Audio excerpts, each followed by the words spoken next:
Hey YouTubers, it's Radfox here, and yesterday's project was to do a compression test on the Golf R engine. And the reason why I wanted to do that compression test was twofold. First, I wanted to get a baseline on the engine so I can track the compression loss over time on this engine. And so I'd just like to keep a good eye on that. So I'll keep checking the compression over time. The second reason why I wanted to really do this compression test was just to get a good feeling about the lean condition that I ran the car under for a couple days. If you watch my other videos, you know that I had a stage 1 tune, and I installed a 3-inch catted downpipe on the car, and the car most definitely was in a lean condition. The car had a lot of extra power actually. The dyno set around a 12.1 in the quarter mile, but then at later after I got the stage 2 flash, the car actually ran a 12.56 was my fastest time. So there was a discrepancy there, but I can tell you that the car was faster with the stage 1 flash with the 3-inch downpipe on the car. But the problem was, again, is that I contacted APR when all this was happening, and APR actually said, do not drive the car like that. Do not hot rod the car. Don't get heavy on the throttle when you have the stage 1 flash with the 3-inch downpipe, because the car will go through, could go through, and it will go through a lean condition. Now, I've taken my other cars lean before, as I've said in the previous video, that I've melted pistons before going to lean.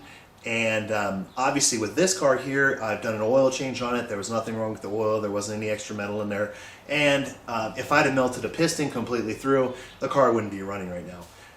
So I really don't think I did any major damage to the engine. I probably did heat some things up hotter than they should have been heated.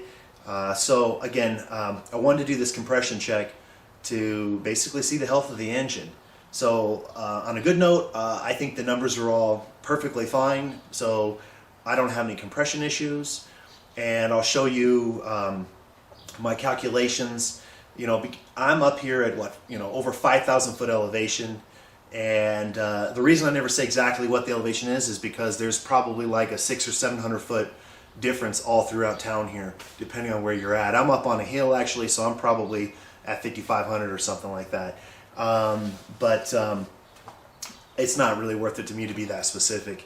But you have to do a correction factor on the compression reading, on the PSI reading.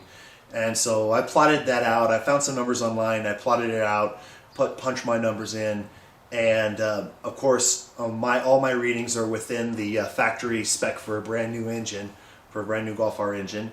And so everything looks good there. So I'll show you some of those calculations and again what those numbers look like. But at least with the compression test, this engine is solid.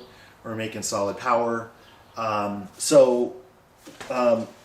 tool that I used to do that was this basic compression tester. They sell these kits online. I think you can find these for like $10 to, I don't know, probably way up higher. I think this one right here was probably a $40 or $50 kit. There's other attachments that I don't have here with this right now. They're all put away. But this right here, I've used this on multiple engines. It has 2 different spark plug thread sizes here for different types of engines. And there's even more attachments for this that come with this kit. But I like this one because it's got the braided steel line on it. It's sturdy.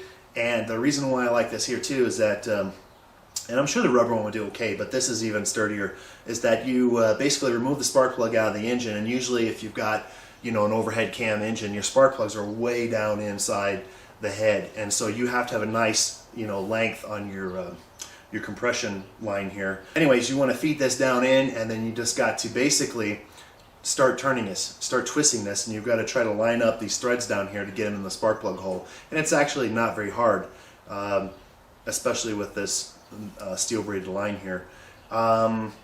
You thread that in. There's an O-ring here. You're just basically tightening up against this O-ring to make a airtight seal, and then you have to smash the gas pedal to the floor, hold it to the floor while you crank the engine. On this car here, we've got the push button start. You tap the button once and the car will keep trying to start. It'll keep turning over and over and over and over until you hit the start button again, the stop button, basically start-stop button. So you push the start button and the engine starts turning it over, and as the engine's turning over, the pistons going up and down, compressing, and it's building up pressure on this gauge, and you'll see the gauge start jumping up, and they'll usually top out somewhere. And so there's no point in turning the engine over any more times than it takes to get this gauge as high as it's going to read.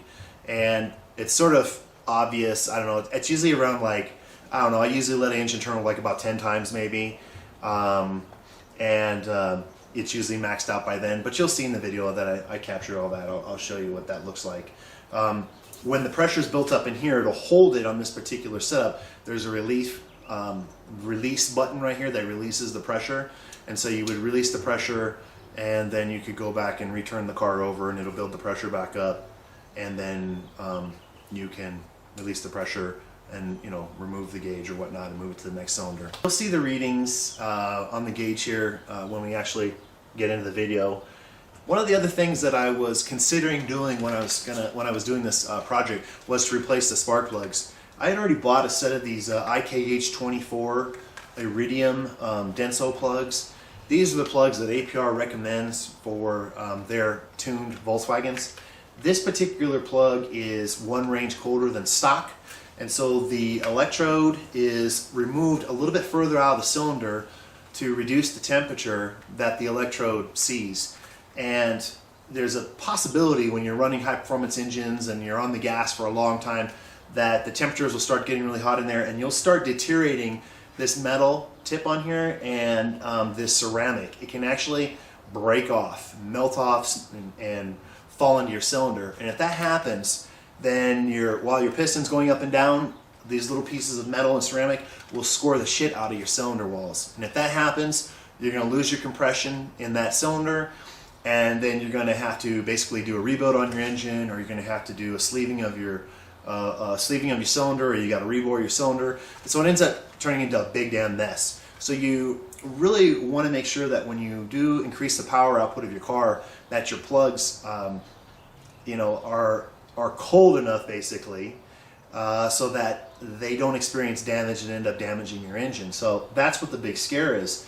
But now, after saying all that, when I pulled my plugs out here out of this engine, the stock plugs, I think they look really good. I don't really see any concern or any need to have to replace those plugs. So I went ahead and left them. I might do these later. I'm going to go back and take a closer look at some of the video I shot of the spark plugs and look a little bit closer and make sure that I don't really see anything. I just did a quick glance at them when I shot the video, and I thought they looked fine. All right, so let's get the video going. All right, so before we tear into the engine, I just want to show you the actual service manual. And so they list off some special tools here that might help you do the job. Of course, I didn't use any of these special tools.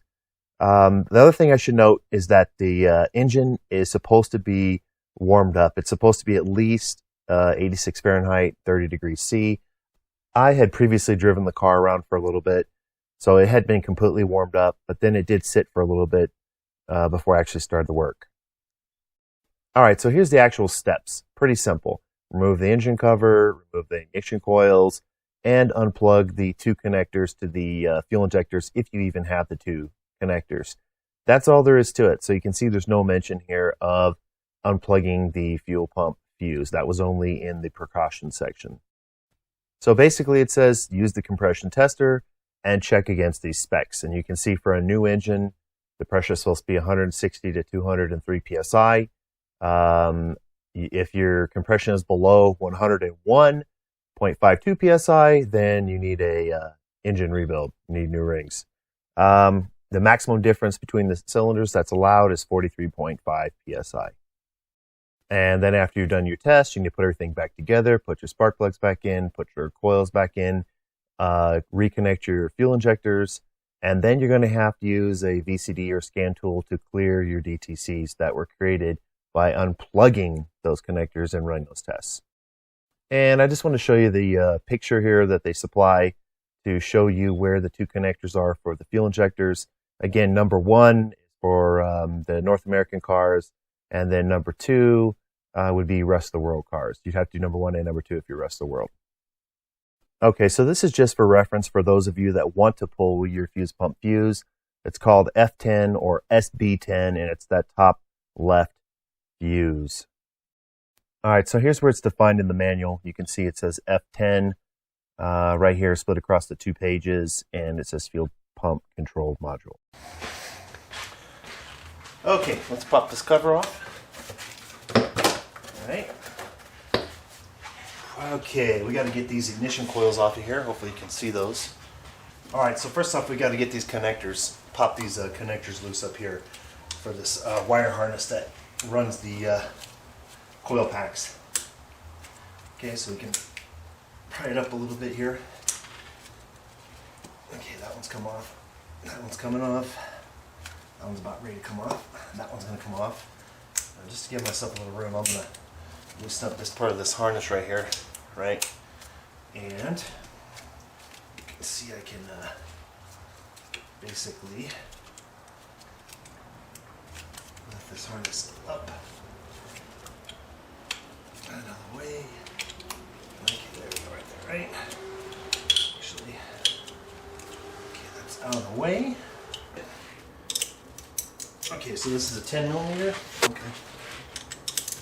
Let's loosen these up. Okay. I'll drop his nuts. Okay. 1, 2, 3, I didn't get the metric for this, for metric. Okay, there's the. Now we can pull these little wires off of here. Right. Okay, 10 millimeter deep. Wow, look at that. Whoa. 1, 2,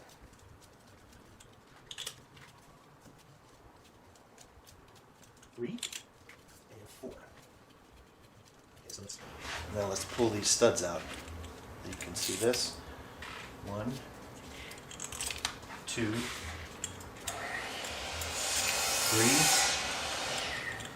3, and 4. Okay, so now you can go ahead and pull these coil packs out. And they're very flexible, very slow, nice and easy. Alright, now you know what, before I do that, let's mark these. Alright, I'm going to mark these with a wax marker. 1, 2, 3, 4, just so I put them back exactly the same way. Mark them across the top. Let's pull these out. Nice. Look at that. See that? Number 1. Got a 1 on it.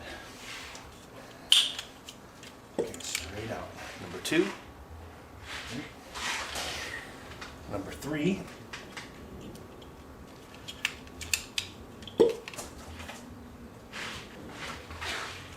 Number 4.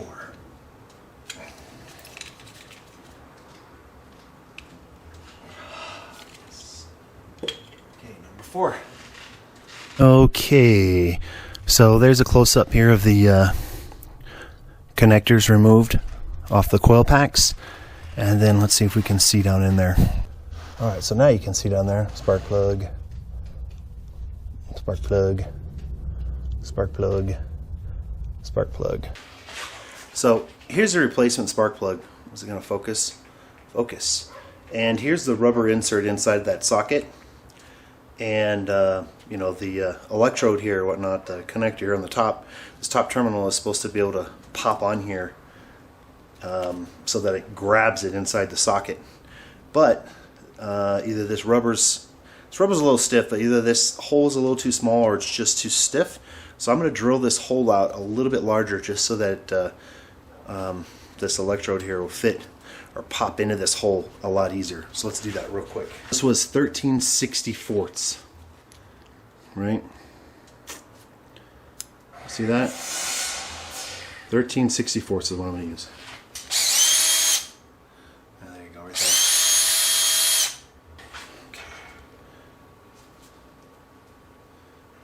Okay, looks like that should work.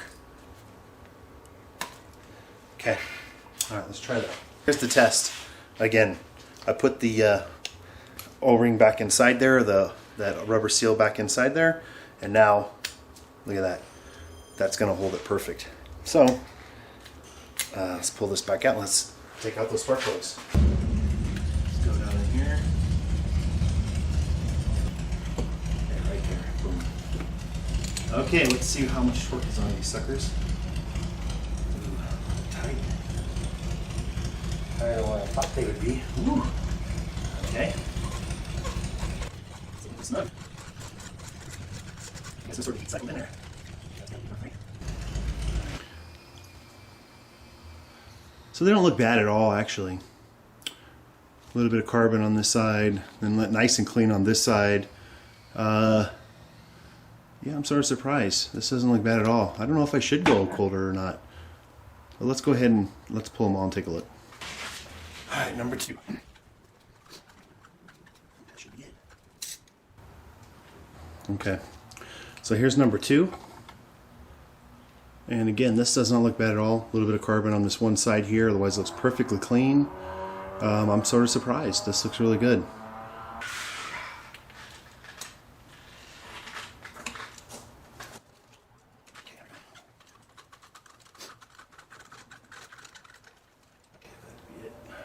Okay, so here is, let's see, number 3. Looks good. Okay.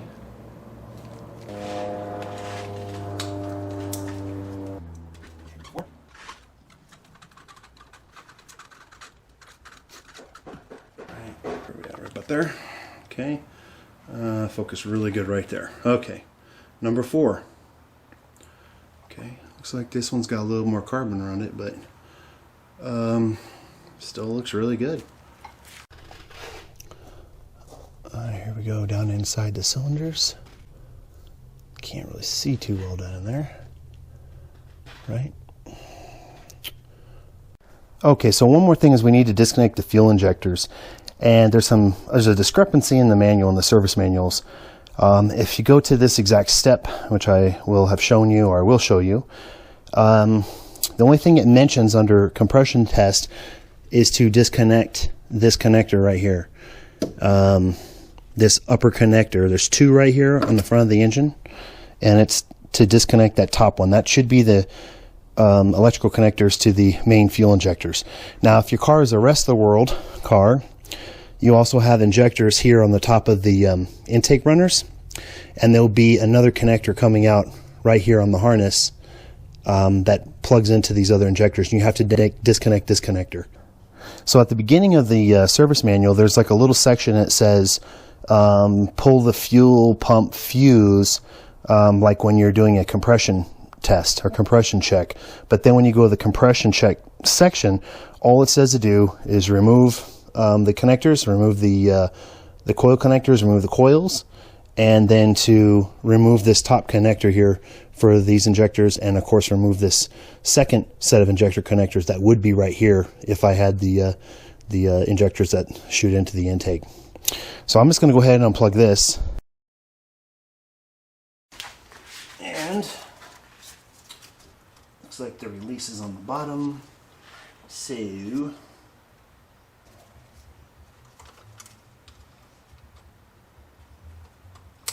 you can. Right there. Okay, I'm going to hook underneath that connector. Hopefully you can see that.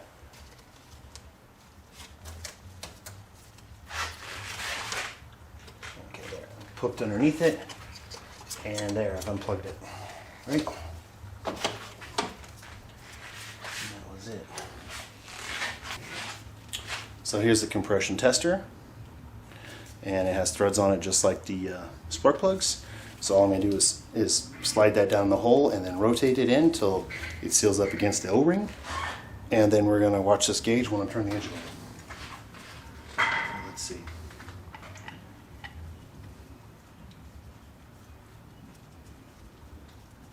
Hopefully I'm in, huh? Okay, there it is. Alright. Now, could leave it right here. Alright. I'm going to Pull the brake, push the gas pedal to the floor, and hit the start.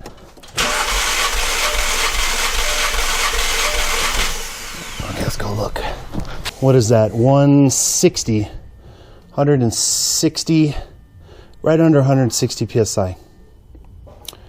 Okay, so that's cylinder number 1. Let the pressure off, and then all I gotta do is just unscrew this out, twist it out. All right, easy. All right, let's go to number 2. Let's go. Okay, so here we go. Cylinder number 2, foot on the brake, pedal to the floor, hit the button once. Off, and let's go look. Spot on, like right under there. It might be dropping, it might be leaking a little bit. Okay.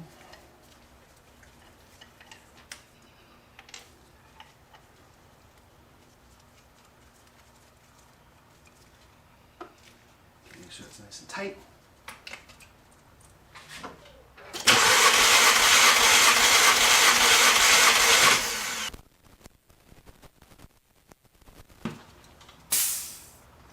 Let's go.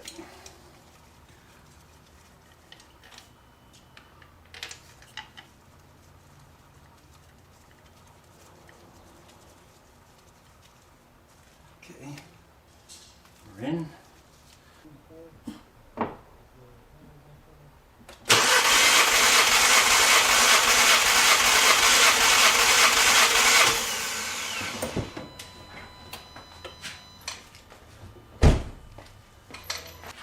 Take this out. Right. Okay, so I'm going to put the first spark plug back into the socket and make sure it's going to hold it. I don't want it falling. I think it's barely holding it there. Okay, let's put this back in. Okay, so we want to make sure we don't cross-thread these, so we've got to be very careful when we put these in. Make sure we are very careful. Make sure we're nice and straight when we're rotating this.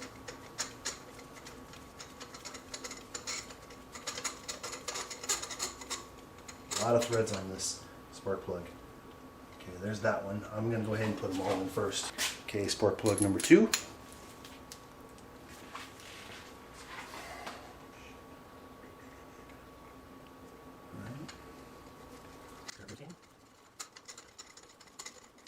And I can feel it just instantly stop and bite. Spark plug number 3.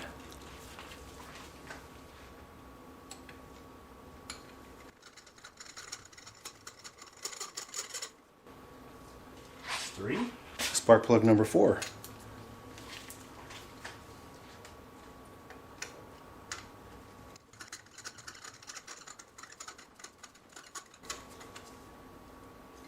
Go back to spark plug number 1.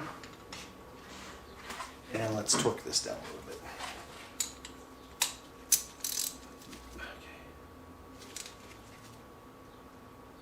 Okay, that's about all I'm going to go there.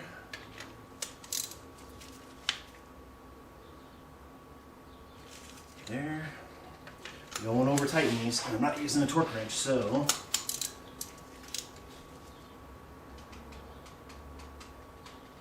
Okay. You want to be snug, not too much.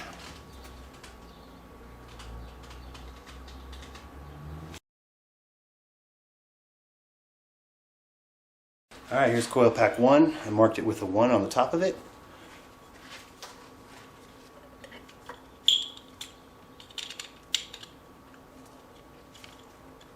And it's pretty easy.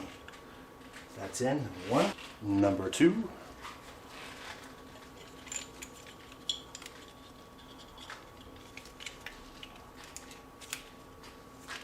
Number 2.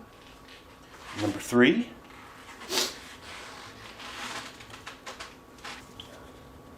Get under this harness. Okay, there. Okay, there's number 3. Number 4.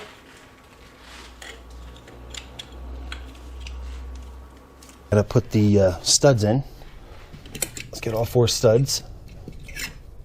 All right, 4 studs. Drop the studs down in the holes. Yep. I just got to get these started. These coil packs really do wobble around a lot. And so, I mean, they're really rubbery, really flexible.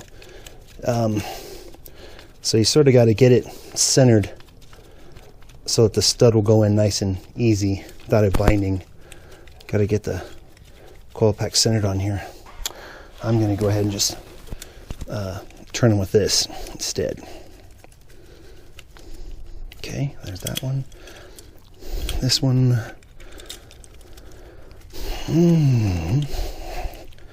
Yeah, this one's a little bit funky here. Come on. I don't like you. That one's binding. I don't like that. Let's pull it back out. I don't know why this one's binding. Let's take a look at it real quick.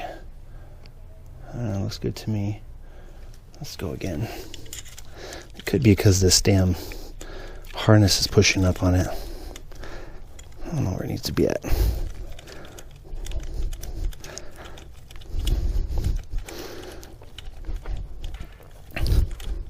Yeah, I got it that time. Perfect.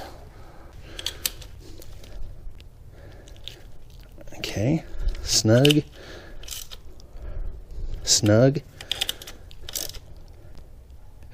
Snug. Snug.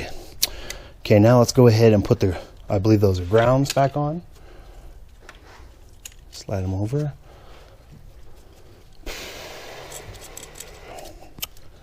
Let's go number 2.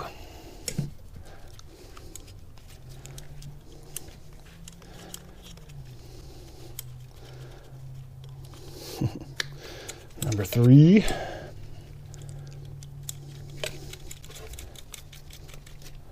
And number 4. Okay, let's tighten these up. Hold the wire so it doesn't tweak.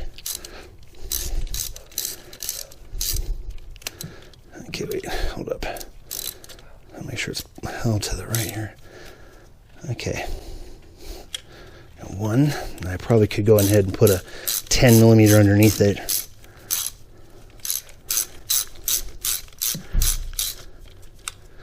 All right. I think that's good.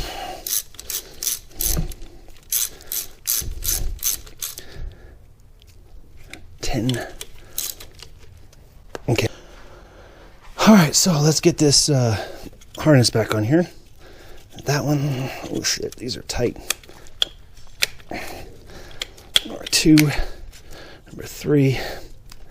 1, 2, 3, 4. You heard them all click. Now I'm gonna fasten the center harness connector down better. All right. So yeah, we've got to get this connector back on. Very easy. Plugs right in. Now the injectors are plugged back in. All right, let's just start the car up. Make sure the car still starts up. And ready? Now I may have a check engine light on. Actually, the manual does say, or the service manual says, to clear the DTCs after you've done a compression test. So let's do that. Let's get the laptop and let's clear these codes out. All right. Okay, so I've got the VCDS cable plugged in and routed up and around to my laptop. VCDS. A little bit funky there. I got to turn on the ignition so I can connect. And we're going to select. Let's see, that looks good right there.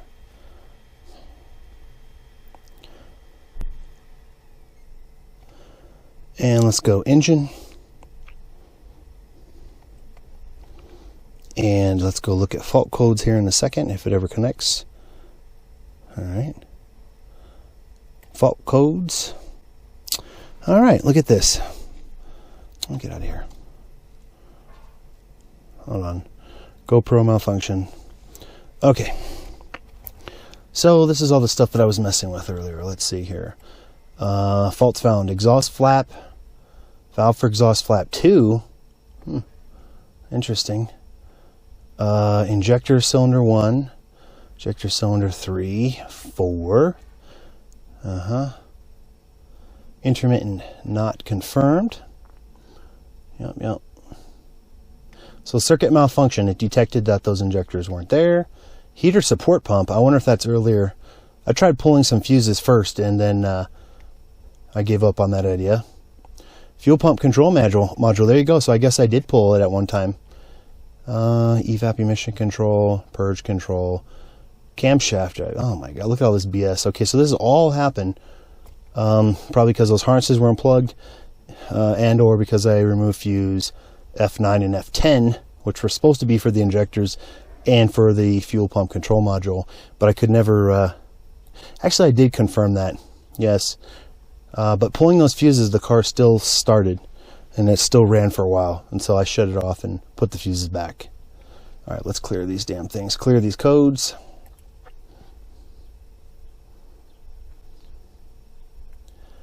Codes have been erased. No code found. Done. Go back. All right, let's see here. Okay, let's go and so I still have an EPC light here. Let's shut this engine or shut the ignition off. Let's go ahead and start it actually. Okay, there we go. No engine codes, and we're back to running again. So actually now let's put the engine cover back on here, or the, I guess it is an engine cover.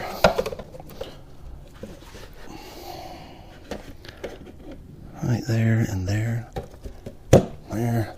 there. Okay, make sure no tools around in here. All right, we're done checking the compression. There we go. We're done with that project.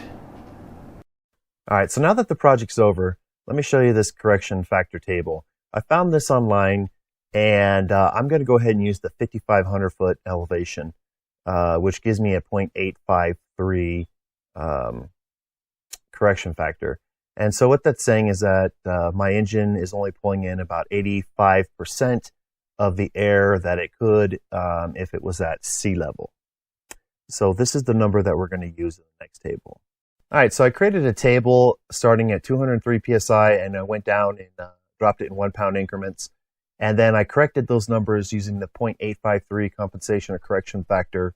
And then I found my actual readings there in that rightmost column, and I marked them, cylinder 1, 2, 3, 4, and then I plotted them. And I put upper and lower control limits on my number there, my actual readings there. And so the green bars are the factory limits for a brand new engine, and you can see that my blue line falls within there. And then the red line is the wear limit. That's the absolute lowest pressure that Volkswagen considers acceptable before needing a engine rebuild and or new rings. So you can see everything looks great, and that's all I have for now. So I hope you enjoyed the video. Until next time, later.